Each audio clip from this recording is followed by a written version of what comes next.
بسم اللہ الرحمن الرحیم۔ السلام علیکم۔ موضوع کے اوپر گفتگو کرنا چاہ رہا ہوں وہ یہ ہے جی کہ دارالحکمت ہمارا شاندار ماضی۔ دارالحکمت مسلمانوں کا ایک بڑا ہی شاندار یہ ایک ماضی ہے جی، اور سوال یہ پیدا ہوتا ہے ہمارے مائنڈ میں کہ یہ آخر دارالحکمت کیا چیز ہے، کس چیز کا نام ہے؟ اچھا، دارالحکمت جو ہے نا جی، یہ دراصل جو ہے یہ ایک مسلم انٹرنیشنل یونیورسٹی کا نام ہے، جو کہ بغداد میں مشہور عباسی خلیفہ جو تھے نا ہارون الرشید، انہوں نے جناب اس کو قائم کیا، وہ اس کے فاؤنڈر تھے، اور یہ تقریباً کوئی 5 صدیاں 500 ایئرس یہ ادارہ جو ہے پوری آب و تاب کے ساتھ قائم رہا۔ اور اس کا بیٹا جو تھا نا مامون الرشید، اس کے دور میں یہ اپنے مکمل عروج کے اوپر تھا۔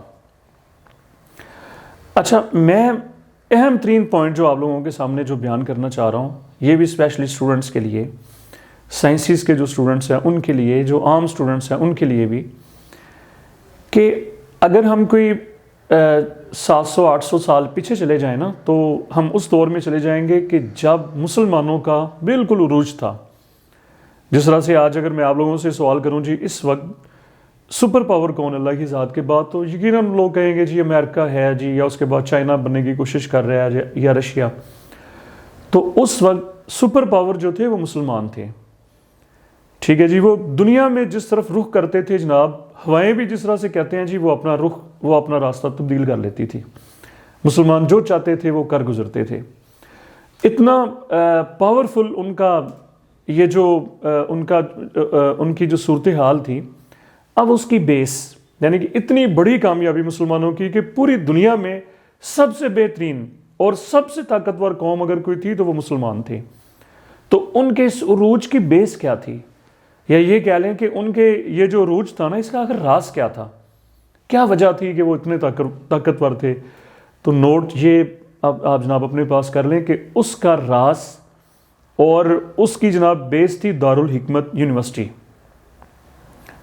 دنیا کے بہترین سائنٹسٹ جو تھے وہ اس یونیورسٹی کے ساتھ اٹیچ تھے، ٹھیک ہے جی۔ اور بلکہ ہر شعبے کے ماہر ترین افراد جو تھے وہ اس یونیورسٹی میں کام کر رہے تھے۔ یہ دراصل یونیورسٹی بھی تھی اور ریسرچ سینٹر، اور ساتھ میں بہت بڑی لائبریری بھی تھی، ٹھیک ہے جی۔ اور جس کو کہتے ہیں نا مذہبی عصبیت، اس کا نام و نشان بھی نہیں تھا جی مسلمانوں میں۔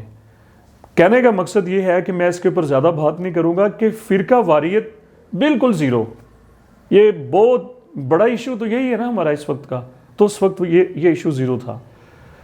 پوری دنیا کے جو اسٹوڈنٹس تھے ان کا یہ خواب ہوتا تھا کہ جی کاش ہم بغداد میں جائیں اور وہاں پر جا کے دارالحکمت کے ہم بھی کاش اسٹوڈنٹ بنے، اور وہاں پر جا کے جو ہے نا وہ علم کی پیاس کو بجھائیں۔ تو یہ مسلم ہسٹری کا یہ شاندار ترین دور تھا۔ اب آخری بات، ہمارا یہ جو صورتحال اس وقت ہم لوگ دیکھ رہے ہیں، یہ جو بچے اسٹوڈنٹس ہیں خاص طور پہ، ان کو تو یقین ہی نہیں آنا کہ کبھی مسلمان بھی ایسے تھے، کبھی ہم بھی سپر پاور تھے، ٹھیک ہے جی۔ ہمارے پاس بھی کبھی اتنی اتھارٹی تھی کہ دنیا ہم سے ڈرتی تھی، ٹھیک ہے جی۔ تو جناب پھر ہمارے زوال کی وجوہات کیا ہیں؟ ہمارے زوال کی بہت ساری ویسے تو وجوہات ہیں نا، اگر سب سے بڑی کوئی ایک ریزن میں آپ لوگوں کے سامنے رکھوں تو اس کو بھی ذرا نوٹ کر لیں۔ سب سے بڑی وجہ ہمارے زوال کی، مسلم امہ کے زوال کی، وہ ہے جی علم دشمنی۔